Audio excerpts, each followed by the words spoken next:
하나님께서 우리에게 주신 하나님의 말씀은 여호수아 19장 1절부터 48절까지입니다. 여호수아 19장 51절까지 있는데 49절 이하는 다음번에 살펴보도록 하고 19장 1절부터 48절까지만 살펴보겠는데 그 중에 1절 함께 받들어 읽습니다. 여호수아 19장 1절입니다. 시작. 둘째로 시므온 곧 시므온 자손의 지파를 위하여 그 가족대로 제비를 뽑았으니 그 기업은 유다 자손의 기업 중에서라. 아멘. 오늘 여호수아 19장에서 주신 하나님의 음성은 아주 간단합니다. 인생은 역전이다. 한번 따라해 볼까요? 인생은 역전이다. 이게 무슨 말씀인가? 인생은 반전의 연속, 역전하고 역전하는 것이 우리 인생사다 하는 거예요. 예수님께서 누가복음 16장 19절부터 한 부자와 한 가난한 사람 이야기를 들려주십니다.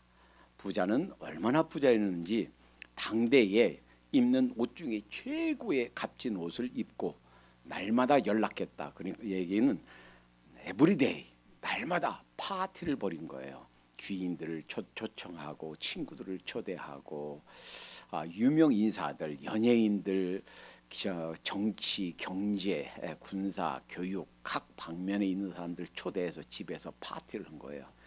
그런데 아주 가난하게 사는 사람 거지가 있었는데 이름은 나사로예요.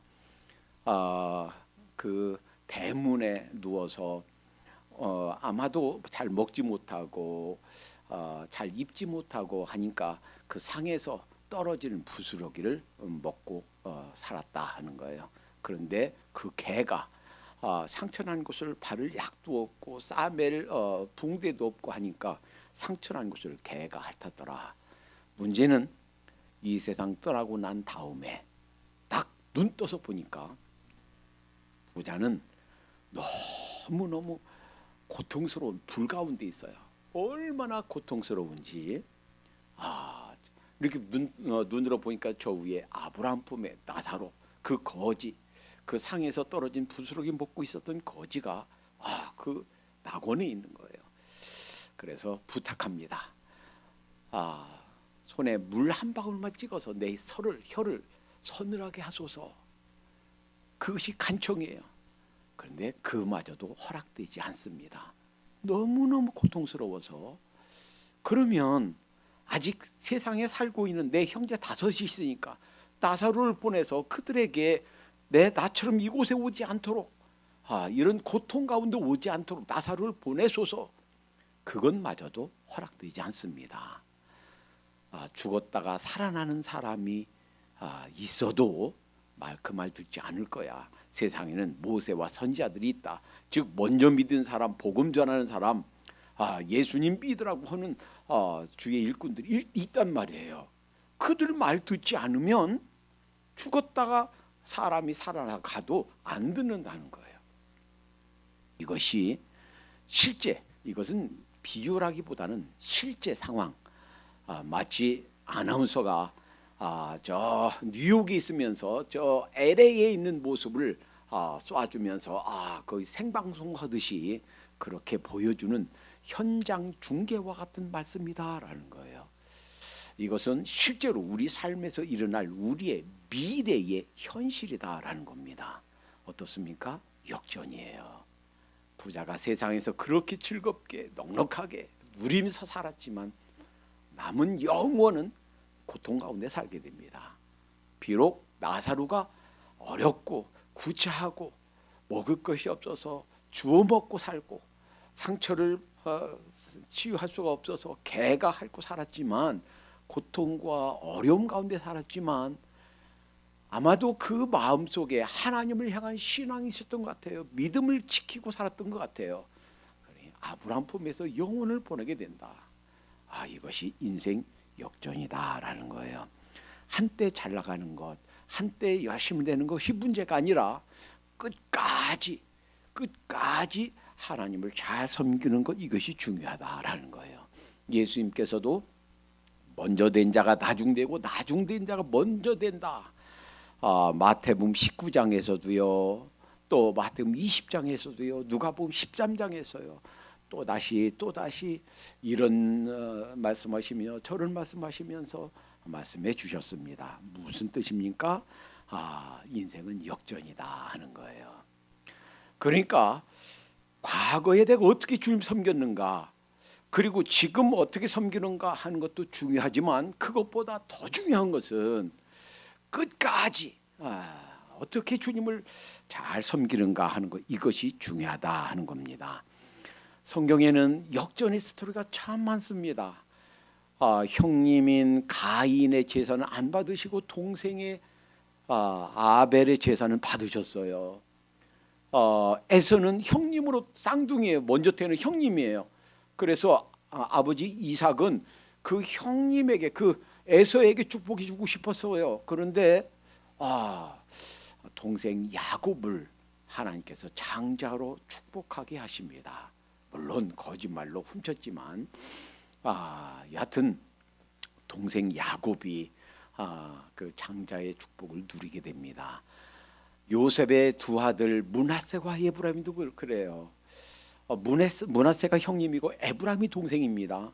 근데 야곱이 마지막 죽기 전에 축복하면서 오른손을 둘째 에브라임에게 얹고 기도하고 왼손을 므낫세에게 이렇게 겹쳐서 반대로 축복하는 거예요. 요셉은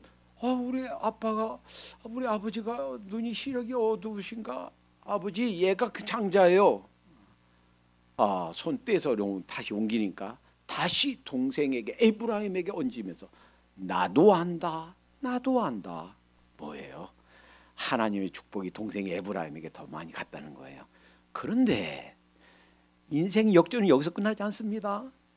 그 에브라임은 우리가 전에 살펴봤듯이 우리가 더 큰 축복 받았어 라고 하는 자만심, 교만심 때문에 하나님 앞에 끝까지 신실하게 살지 못했단 말이에요. 그런가 하면 므낫세 지파는 동생보다 우리가 좀 덜 받아서 축복을 이것을 각성하면서 더 겸손하게 더 열심히 그래서 침노해서 저 요단 동편 북쪽에 있는 그 땅 사람들 몰아내고 더 열심히 살았습니다. 그랬더니 동생 에브라임보다 더 큰 축복, 더 큰 기업, 더 큰 땅을 받았다.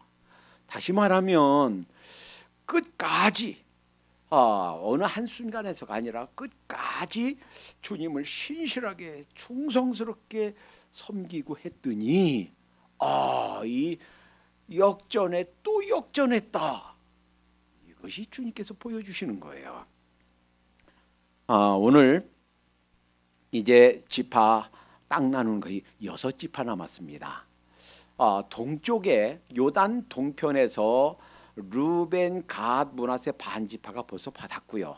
그리고 이제 서쪽을 다 정복한 후에 맨 먼저 유다 지파가, 갈렙이 유다 지파가 가장 힘들고 어려운 땅, 그 산지 쓸모없는 땅 저에게 주세요.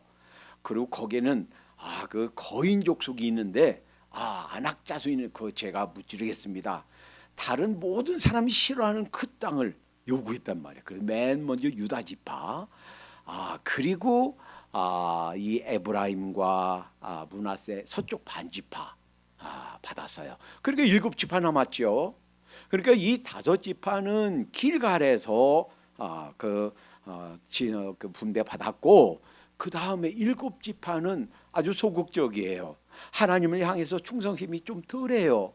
아직 없어요. 그래서 실로에다가 회막을 세우고, 그 얘기는 하나님께 대한 예배, 하나님께 대한 이런 신앙을 다시 새롭게 한 거예요. 그 예배 드린 거예요. 하나님 말씀 새롭게 듣게 한 거예요.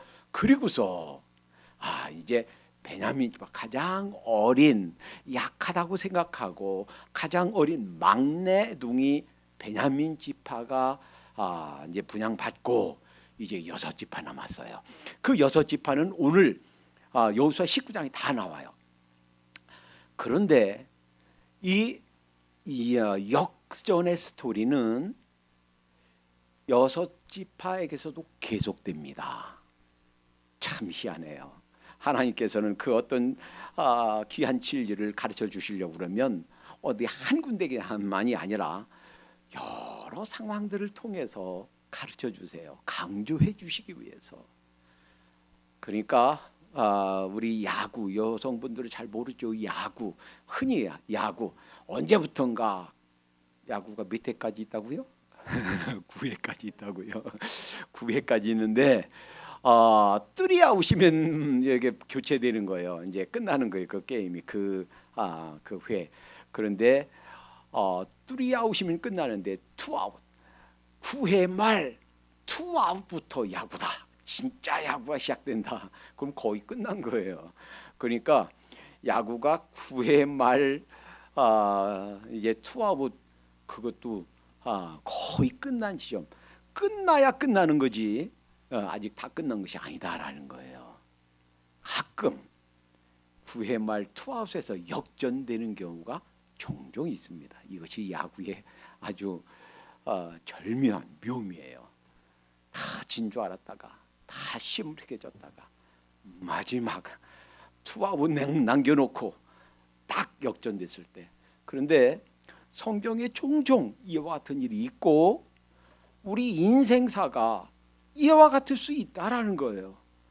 이 나이에 다 손 놨는데 이제 할 거 없는데 난 가진 것도 능력도 없는데 아니에요. 인생은 끝날 때까지 끊는 것이 아닌 줄로 믿습니다. 그것이 오늘 19장에서 보여주신 가르침이에요. 그러니까 우리 인생이 이 세상 끝나는 마지막 순간까지 그 순간까지 다시 말하면 야구에 있어서 9회 말 투아웃까지 우리가 긴장을 놓으면 안 되고 열심을 놓으면 안 되고 하나님을 향한 믿음을 저으면 안 되고 끝까지 이 믿음을 경주해야 되는 줄로 믿습니다. 자, 오늘 첫 번째 이제 6지파 남은 첫 번째 지파는 시므온이에요. 자, 그 그림으로 그 시므온 지파를 보겠습니다. 자, 지난번에 12 아들들 순서를 말씀드렸죠. 첫 번째 레아, 첫 번째 언니의 아들들 루벤, 시므온, 레위, 유다인데 이제 동생 라헬이 자기가 아기를 못 낳으니까 자기 여동생을 주어서 자기 종을 주어서 그 아기를 낳게 했단 말이죠. 그것이 단과 납달리. 그러니까 레아도 자기 종 실바를 남편에게 주어서 갓과 아셀 낳고 그리고서 하나님 앞에 통성 기도하고 새롭게 하나님 앞에 그 기도함으로 이사갈과 스불론 낳고 그 다음에 나중에 라헬의 태를 열어주셔서 요셉과 베냐민 낳았다. 그래서 순서를 이렇게 된다라는 것을 말씀드렸어요. 그 중에 자 이제 지도로 보면 다음과 같다고 그랬습니다. 자 동쪽에 루벤, 갓, 므낫세 그리고 서쪽에 와서 유다가 맨 먼저 받았는데 유다가 받은 땅이 여기서부터 그러니까 그 사해 북쪽서부터 그 남단 전체가 다 유다 거예요. 굉장히 크죠. 넓어요. 그리고 그러니까 자기 그 명수의 인구 수에 비해서 땅이 너무 넓어요. 그래서 유다 지파에서 18성을 떼서 시므온 지파에게 줍니다. 그리고 그 유다 바로 위에 에브라임과 므낫세 지파가 있고 그 에브라임과 므낫세 그 사이에 베냐민 지파 막내 여기가 지난주에 살펴봤죠. 그리고 오늘은 시므온과 그 다음에 이 갓과 아셀 근데 갓을 받았으니까 아셀 그 다음에 단과 납달리 그리고 이사갈과 스불론 단 이사갈 스불론 아셀 납달리가 받는 거예요. 그런데 이 시므온 지파는 이 시므온 지파 히스토리 속에 그 역사 속에 또 기가 막힌 반전의 이야기가 나옵니다. 자, 민수기에서 백성을 1차 백성을 계수했을 때 자, 이 시므온 지파의 숫자는 59만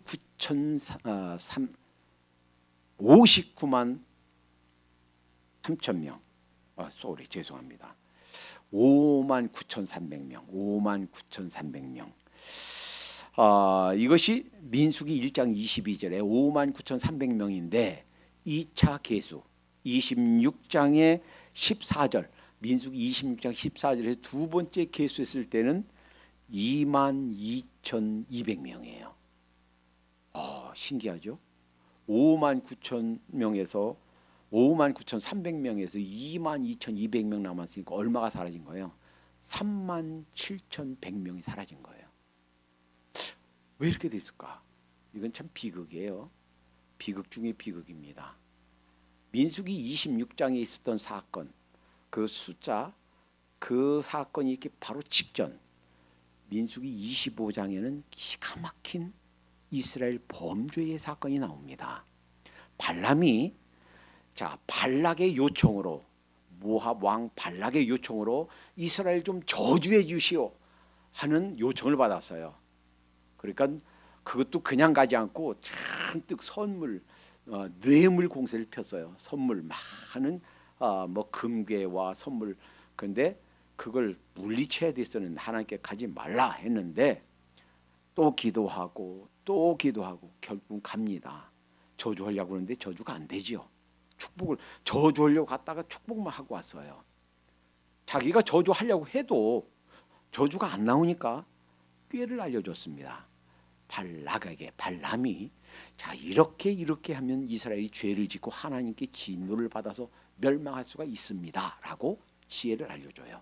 그게 뭐냐면 이들이 이방인들이 제사를 지낼 때 그들 제사는 제단 앞에서 그냥 무작위로 그냥 음란한 행위를 하는 거예요. 거기에 이스라엘 남자들 가게 해라, 초청해라. 그러면 젊은이의 정욕을 이기지 못하고 음행죄에 빠질 것이다. 그러면 하나님의 진노로 이들에게 큰 어려움을 겪을 것이다 라고 지혜를 줍니다. 그 일이 실제로 민수기 25장에서 일어납니다. 하나님께서 대노하셨습니다. 진노하셨습니다. 이때 가장 이 범죄에 앞장섰던 사람들이 바로 이 시므이 지파예요. 시므이 지파고 이 시므이 지파, 시므온 지파가 시므온 지파의 족장과 또 거기에 많은 사람들이 죽었습니다. 이때 죽은 사람이 24,000명이라고 그러는데 이때 24,000명이 죽은 사람들 대부분이 시므온 지파였다라는 거예요. 그래서 이게 급값 37,100명이 사라진 이유가 여기에 있다 하는 거예요. 물론 야곱 아버지 야곱이 이 시므온에게 축복이라기보다는 저주와 같은 유언을 남겼어요. 창세기 49장 5절부터 7절 나누어지고 흩어지리라. 이게 사실 축복이 아니에요. 일종의 저주지요. 그런데 그 말씀대로 된 거예요. 그러니까 자기 힘으로 자기 땅을 받지도 못하고 유다 지파가 차지하는 땅을 18개 성을 거기서 분배받은 거예요. 여기에서 우리는 그러니까 이 시므온 지파의 역전의 스토리, 한때는 59,300명 굉장히 큰 전체 12지파 중에서 세 번째로 많은 그러한 큰 지파였는데 뭐 때문에? 죄 때문에, 음행사건, 바로 그 죄 때문에 그 족속 전체가 큰 줄어드는 그러한 비극을 맛보게 됐다는 겁니다. 여기에서 우리는 아주 귀한 하나님의 경고를 받습니다. 지금까지 어떻게 살아왔는가 하는 것은 중요하지 않아요. 물론 과거의 영광, 과거의 부끄러움, 물론 그것을 교훈 삼아서 바르게 살아야 되겠죠.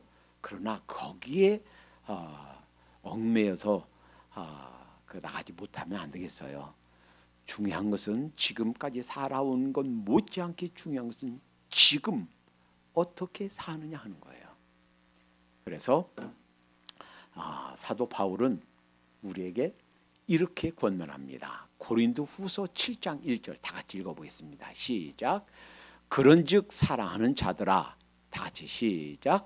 그런즉 사랑하는 자들아, 이 약속을 가진 우리가 하나님을 두려워하는 가운데서 거룩함을 온전히 이루어 육과 영의 온갖 더러운 것에서 자신을 깨끗게 하자. 예, 이것이 시몬 지파를 통해서 주시는 교훈입니다. 한때 그들이 큰 죄에 빠졌기 때문에 이렇게 온 지파가 아주 큰 역전하는 큰 세 번째 큰 지파에서 가장 작은 지파로 자기 땅도 못 얻고 유다 지파가 나누어 주는 것을 이렇게 나누어 받은 그러한 아주 가장 작은 지파로 이렇게 전락했다는 거예요. 나중에는 이 시몬 지파는 결국 유다 지파에 흡수되게 됩니다. 근데 여기서 잊지 말아야 될 것이 있어요. 유다 지파의 너그러움, 양보, 나눔, 희생적인 사랑이에요. 여러분, 어느 지파가 이미 땅 우리 거야 라고 공식적으로 땅 분배 다 유산을 상속받았는데 어느 지파가 그걸 나눠줄 수 있겠습니까? 오늘 현대에도 어느 형제가 부모로부터 물려받은 땅, 물려받은 재산 내가 쪼개서 나눠줄게요, 이런 사람이 어디 있겠습니까? 참 찾아보기 힘들어요. 네? 아낌없이 이 땅을 나눠줍니다.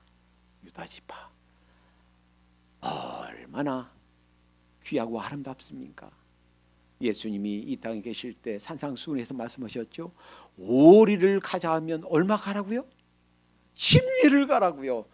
오리 가자고 하면 아이고 3리 4리쯤 가다가 아이고 힘들어 나 여기까지만 이렇게 하지 말고 오리 가자 하면 10리를 가주래요. 참, 이 말씀을 벌써 실천한 지파가 유다 지파였다라는 거예요. 그런데 하나님의 보상은 무엇입니까? 유다 지파 이렇게 너그럽고 이렇게 양보하고 이렇게 희생하고 이렇게 나눠줬던 유다 지파의 희생을 하나님께서 그냥 말지 않으셨습니다. 갚아주셨습니다. 그 보상이 무엇인가요? 그 후손 가운데 누가 태어나요? 다윗 왕이 태어나요. 이스라엘 사람들이 역사상 가장 이상적인 왕으로 여기고 지금도 그들 역사 속에 가장 귀한 최고의 왕으로 여기는 다윗 왕이 태어납니다. 또 여러분 말씀하신 대로 그 후손 중에 예수님이 태어납니다. 얼마나 영광스러운, 얼마나 값진 보상입니까? 여러분 기억하십시다. 형제 사랑을 위해서, 주님을 위해서 드린 희생, 헌신, 열심, 충성, 양보, 하나님께서 다 갚아주실 줄로 믿습니다. 하나님 살아계신 하나님입니다. 하나님께서 다 갚아주실 줄로 믿습니다. 다른 사람이 칭찬 안 해줘도요, 다른 사람이 알아주지 않아도요, 하나님을 위해서, 형제의 사랑을 위해서 내가 양보하고 내 권리를 내려놓고 내 주장을 내려놓은 거 하나님께서 다 갚아주실 줄로 믿습니다. 이것이 시므 지파, 유다 지파를 통해서 보여주시는, 그러니까 인생은 역전이다라는 거예요. 내가 손해보는 것 같아도 그 손해가 아니라는 거예요. 왜? 공평하게 갚아주신 하나님의 손길이 있으니까. 이 땅에서가 아니면 주님 품에서 영원토록 우리에게 보상해 주신 하나님의 보상이 있으니까 여러분 이거 믿고 사십시다. 이거 믿고 낙심하지 말고 더 열심 내고 주님을 위해서 힘껏 살아가도록 하십시다. 그 다음에 이제 이 시몬 지파 다음에 스불론과 이사갈이 나오는데 이 스불론 이사갈, 근데 여기에서 먼저 나오는 것은 스불론이에요. 그러니까 이 레아가 마지막에 난 9번째 10번째 아들은 그 누가 9번째가 누가 9번째예요? 이사갈이 9번째예요. 그리고 스불론이 10번째예요. 그러면 이사갈 먼저 나와야 되잖아요. 그런데 스불론이 먼저 나와요. 역전된 거예요. 그러니까 아홉 번째가 먼저 나와야 되는데 열 번째가 먼저 나온 거예요. 성경에는 누구 이름이 먼저 나오는가, 거기에도 아주 큰 의미가 있다고 그랬죠. 이게 그냥 우연히가 아니에요. 그러니까 이 레아가 낳은 다섯 번째, 여섯 번째 아들도 이들이 역전의 스토리가 있구나. 그러니까 끝까지 하나님을 잘 섬기도록 하십시다. 이것이 여호수아 19장에서 주신 하나님의 음성이에요. 이 스불론은요, 스불론이 차지하고 있는 땅은 여기가 이게 내륙이에요. 북쪽으로는 아셀과 납달리가 있고요. 남쪽으로는 서쪽 므낫세와 이사갈이 있고요. 그래서 이쪽 바다도, 그 다음에 이쪽 갈릴리 바다도 물이 없는 것 같아요. 그런데 이들이 받은 축복, 야곱에게 받은 축복은 좀 이상해요. 창세기 49장 13절에 해변에 거하리니, 근데 해변 하나도 없잖아요. 또 모세가 한 축복, 신명기 33장 19절에 바다의 풍부한 것과 모래에 감추인 보배로 풍요를 누릴 것이며. 자, 그런데 바다가 하나도 없잖아요. 그 어떤 사람들은 그렇게 얘기해요. 봐라, 야곱이 한 예언, 모세가 한 예언, 그거 성취되지 않았다. 성취되지 않은 게 아니라 이러는 거예요. 이 스불론이 가지고 있었던 땅은 여기가 교통요지입니다. 자, 우선 이 땅이 동쪽과 서쪽을 잇는 여기가 무역로예요. 그 서쪽에 이 지중해에서 온 이쪽 지중해에서 온 온갖 좋은 것이 바로 요 무역로를 통해서 이 스불론을 거쳐서 북쪽으로, 남쪽으로, 동쪽으로 가게 돼 있습니다. 또 동시에 스불론에서 북쪽으로 갈 때도, 스불론에서 남쪽으로 갈 때도 여기를 거쳐야 됐어요. 그러니까 이 바다에서 난 뭔가 좋은 이런 수산물, 바다의 그 뭔가 풍부한 것들이 다 이 무역로를 통해, 이 스불론에 있는 무역로를 통해서 오가고 했던 거예요. 그들의 모든 좋은 것이 다 이들을 거쳐서 갔다는 거예요. 동시에 갈릴리 바다에서 잡은 고기라든지 이런 것들, 여기에 있는 그 좋은 것들도 역시 이 스불을 거쳐서 다른 지역으로 무역할 때도, 또 남쪽으로 갈 때도, 북쪽으로 갈 때도 여기에서 스불론을 거쳐서 가는 무역로를 가지고 있었다라는 거예요. 자, 그 예언 그대로 성취된 것을 보게 됩니다. 이사갈은요,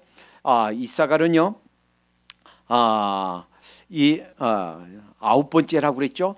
그 이사갈이 그 스불론 바로 밑에 있고, 이사갈이 차지하고 있는 곳은 갈릴리 바다가 끝나는 지점서부터 그 남쪽으로 향하는 요단강이 동편 경계선이고, 서쪽 경계선은 서쪽 므낫세와 그 다음에 북쪽으로 스불론과 연결되어 있습니다. 이 이사갈은 넓은 평야를 이루고 있습니다. 여기가 농사짓기 참 좋은 이사갈 지역, 아주 풍부한 평원지대예요. 그리고 이들이 받은 축복은 창세기 49장 15절에 토지를 보고 아름답게 여기며, 흔히 우리가 그 나봇의 포도원 얼마나 좋았는지, 왕이 탐냈던, 아합 왕이 탐냈던 나봇의 포도원이 있던 곳이 바로 여기 이사갈 지역이에요. 그러니까 아주 그 농사가 잘 됐고, 여기에 이스라엘 평원과 악고 평야에 있어서 농사짓기 좋았고, 그 다음에 해양성 기후가 많아서 감람나무가 풍부했던 곳이다. 그래서 모세가 축복할 때 신명기 34장 24절에 그 발이 기름에 잠길 것이라. 그리고 다윗 왕 때, 솔로몬 왕 때 왕궁을 세우면서 성전을 건축하면서 히람 왕이 거기 목재를 베어서 보냈죠. 이들이 지배하던 곳, 여기가 바로 이 지역이다 라는 거예요. 자, 그다음 이사갈, 그리고 이제 아셀 지역. 제가 지금 이삭을 설명하다가 아셀을 설명드렸습니다. 아셀 지역, 히람 왕이 있던 지역, 여기 시돈과 아론 지역, 여기는 이 지중해를 첩하고 있어요. 그리고 길게 돼 있어요. 그러니까 이 아셀 지역은 갈멜산이 있고, 그리고 이스라엘 평원과 악고 평원 바로 여기에 있어요. 여기에 이스라엘 평원과 악고 평원이 여기에 있어서 농사짓기에 좋고 해양성 기후가 있었습니다. 그 이 지역은 레아의 여종 실바가 난 아들이죠. 갓은 이미 동편 받았기 때문에 요 아셀 지파가 받았어요. 자, 그다음에 마지막 두 지파 남았습니다. 단과 납달리예요. 단과 납달리는 빌하 소생, 즉 라헬의 딸, 라헬 여종 빌하가 낳은 소생인데 여기도 역전의 스토리가 있어요. 단과 납달리, 자 서쪽으로 단과 납달리, 갓과 아셀이죠. 두 여종이 난 갓과 아셀, 실바가 난 여종이 난 족속이고, 단과 납달리 여기는 그러니까 빌하 라헬의 여종 빌하가 난 족속이죠. 근데 여기도요. 여기가 형, 여기가 동생이에요. 여기가 형, 여기가 동생이에요. 그러면 단이 먼저 나와야 되죠. 근데 단이 먼저 나오지 않고 납달리가 먼저 나와요. 단이 마지막에 나와요. 12번째로 오늘 그 12번째로 받은 족속이 단이에요. 그러니까 단이 형이고 납달리가 동생인데, 자 X자로 이렇게 여기가 형 동생, 단이 형 납달리 동생, 갓이 형 아셀이 동생. 그런데 납달리가 먼저 나온다 하는 거예요. 역전돼서 나온다 하는 거예요. 빌하 소생. 자, 이들이 차지하고 있는 땅은 갈릴리 서쪽, 이게 갈릴리 바다예요. 갈릴리 서쪽, 이 서쪽 부분을 다 차지하고 있어요. 그러니까 납달리 지역은 요단강, 갈릴리 바다, 다볼산, 레바논 골짜기 여기를 차지하고 있고, 산악 지역이다. 그러니까 아주 골짜기가 많고 산악이 많고, 그래서 발이 빠르다. 골짜기 지역이다. 후에 가나안 땅 야빈을 무찌르는데 결정적인 역할을 하지요. 또 단지파, 이제 마지막 이제 지파 단지파가 받아요. 근데 이 단지파가 받은 땅이 조그마해요. 인구는 많아요. 근데 인구는 많은데 땅이 아주 작아요. 그리고 여기 그 블레셋이 있어서 아모리와 블레셋 족속 아주 싸움 잘하고 강력한 족속이 있어 참 어려웠어요. 그래서 나중에 이 단지파가 저 북쪽 납달리 위에는 북쪽 여기로 가서 땅을 개척합니다. 그래서 이 단지파는 이제 나중에 저 북쪽에 있는 요 북쪽으로 가서 나중에 이런 격언이 생겨요. 이제 속담처럼 이제 이런 그 유행어가 생기는데, 단에서 부엘세바까지, 부엘세바는 시므온 지파가 있던 곳이에요. 그래서 이 이스라엘 땅 전체를 얘기할 때 벌써 사사기에서도 사무엘상에서도 또 열왕기 상에서도 이스라엘 이 지역 전체 팔레스틴 지역을 일컫는 말로서 단에서 부엘세바까지 이런 말이에요. 그럼 이 전체를 일컫는 말이에요. 그래서 이 단지파는 나중에 저 북쪽에 가서 개척했다라는 겁니다. 자, 그런데 자 이제 12지파가 다 땅 분배를 받았어요. 자, 요약하면 이렇습니다. 야, 이 12지파 전체 다 받았는데 이것은 하나님의 약속이 다 이루어진 거다라는 거예요. 아브라함에게 주셨던 약속, 이삭에게 주셨던 약속, 야곱에게 주셨던 약속, 그 약속을 성취하기 위해서 하나님께서 모세를 부르시고 출애굽하시고, 그리고 모세 다음에 여호수아를 통해서 정복하게 하시고 다 나누어 줌으로 하나님께서 약속하신 나라를 만드는 이 약속이, 나라를 주겠다는 약속이 이루어진 거예요. 나라가 이루어지려면 세 가지가 필요하다고 그랬죠. 뭐가요? 국민, 그리고 땅, 그 다음에 주권. 국민은 만들어졌어요. 얼마 동안? 이쪽에 있는 애굽에서 약 430년간 종살이 하면서 약 70여 명이 들어갔다가 나중에 한 200만 명 정도, 남자 싸울 수 있는 20대 이상 전쟁에 나갈 수 있는 사람들만 약 60만 명. 그러니까 큰 민족, 큰 나라가 만들어진 거예요. 자, 국민은 만들어졌는데 땅이 없어요. 근데 모세를 통해서 그 후계자 여호수아를 통해서 이 지역 땅, 물론 이 땅 지역에 다 쫓아내지 못한 민족들이 있어요. 그래서 그들 때문에 우상 숭배에 빠졌어요. 그렇지만 대략적으로 이들을 쫓아내고 땅 분배를 받았습니다. 그러니까 하나님의 약속은 반드시 이루어진다 하는 거예요. 여러분과 저에게 주신 약속, 하나님께 반드시 이루어 주실 줄로 믿습니다. 또 하나, 이들 각 지파의 특성에 맞게 그들 땅을 주셨다는 거예요. 실로에서, 즉 하나님의 회막, 하나님의 계신 임재를 상징하는 회막 앞에서 제비 복귀했는데 거기가 딱 정한 거예요. 그러니까 그 각 지파의 특성에 맞게 주셨고, 또 이들이 더 열심내서 침노해서 더 충성스럽게 한 지파는 더 많은 땅, 더 큰 지역을 기업으로 받았다는 거예요. 그러니까 이 땅에서 얼마나 우리가 열심내고 얼마나 충성하는가에 따라서 그 보상, 그 상급은 다 다르다 하는 거예요. 이 땅에 살 동안 그냥 대충 그냥 아이고 힘들어, 아이고 게을러, 아이고 그냥 힘든데 뭐 대충 살지, 이렇게 산 사람과 그래도 힘들어도 열심히 내야지, 주님께서 기뻐하시니까 일해야지 하고 열심히 낸 사람과는 하나님께서 보답하시는 보상이 다르다 하는 거예요. 다 각기 다르다. 해와 달의 영광이 다르고, 해와 달과 별의 영광이 다르고, 별과 별의 영광도 다르다 하는 것이 하나님께서 주시는 보상이 다르다 하는 거예요. 그 나라가. 그러니까 우리가 어떻게 살아야 될까 하는 것을 보여주신다는 거예요.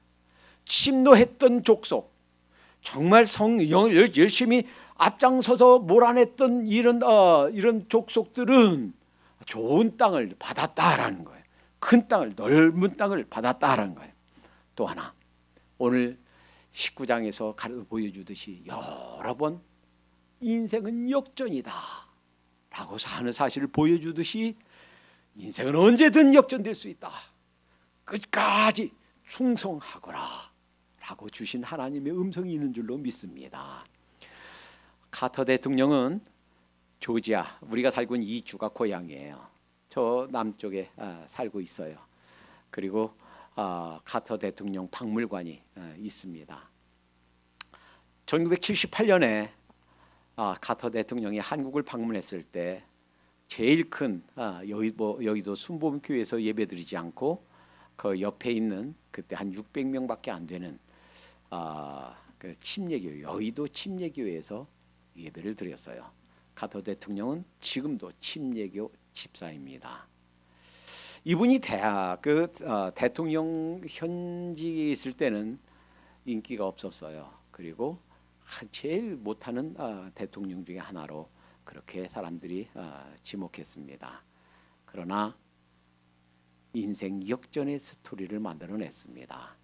그 이후에 끊임없이 많은 사람들을 위해서 직접 망치 들고 헤비타트, 집 없는 사람들 집 지어주고 전 세계 다니면서 직접 사랑을 실천합니다. 곳곳에 어떻게 하면 평화를 심을까? 평화의 사도로, 평화를 만들어내는 사람으로 그렇게 역할을 하게 됩니다. 지금 몇 세인지 아세요? 몇 년 전에 암 걸려서 치료받고 있다고 그랬었는데 얼마 뒤에 완치됐다 하는 의사의 판정을 받았습니다. 지금 97세입니다. 지금도 정정하게 망치 들고 집 지어 주러 다니고 있습니다.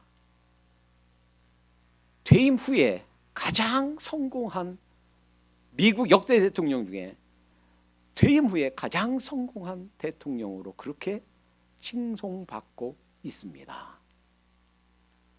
그 사람이 가지고 있었던 좌우명, 인생 좌우명이 해군 장교로 있을 때 그 상관이 그렇게 물었대요. 어떤 일을 보고하고 나니까 여보게 자네 최선을 다했는가? 자기는 이것만으로도 충성 다했다, 잘했다라고 생각했는데 최선을 다했는가? 그 질문을 받고 돌아오면서 생각했답니다. 아, 내가 정말 최선을 다했는가? 이후로부터 그 인생 좌우명으로 삼았답니다. 그래, 최선을 다해야지. 그리고 하는 일마다 최선을 다했더니 대통령까지 되었더라 하는 거예요. 그가 한 아주 유명한 말이 있습니다. 후회가 꿈을 대신하는 순간부터 우리는 늙기 시작한다. 뭐뭐 할 걸. 후회가 꿈을 대신하는 순간 우리는 늙기 시작한단 말이에요. 나이가 어떻게 됐든 꿈을 가지고 있다면 젊은이인 줄 믿습니다. 그러니까 우리 나이가 어떻게 됐든 상관없이 내 나이가 벌써 50인데요 60인데요 상관없어요. 사실은 주님께서 주신 비전, 주님께서 보여주시는 내 할 일, 내 사명 발견하고 붙잡고 열심을 다하여 나간다면 우린 젊은이에요. 이렇게 카터 대통령처럼 얼마든지 인생 역전이 가능한 거예요. 우리 인생이 9회 말이라고 끝난 게 아니에요. 9회 말 투아웃이라 할지라도 끝난 것이 아니에요. 언제까지? 끝날 때까지 끝난 것이 아니에요. 주님께서 보여주시는 이 꿈을 가지고 오늘 19장에서 보여준 많은 인생 역전의 스토리를 기억하면서 끝까지 주님을 위해 충성을 다한다면 주님께서 우리를 위해 준비하신 상급 아낌없이 다 주실 줄로 믿습니다. 끝까지 충성하십시다. 기도합니다. 사랑의 하나님 감사합니다. 여호수아 19장에서 인생 역전의 스토리를 보여주시니 감사합니다. 주님께서도 여러 번 앞선 자가 뒤서고 뒤선 자가 앞선다고 그랬는데 우리 인생 끝나는 그 순간까지 하나님 열심을 품고 충성을 다하는 저희가 되게 해 주시옵소서. 우리를 위하여 준비하신 상급 남김없이 다 우리가 받아 누릴 수 있도록 남은 생에 이 세상을 떠나는 그 순간까지 열심을 다해 주님을 위하여, 잃어버린 영혼들을 위하여, 약한 영혼들 든든히 서기 위하여 우리의 충성을 다할 수 있도록 인도해 주시옵소서. 예수님의 이름으로 기도하옵나이다. 아멘.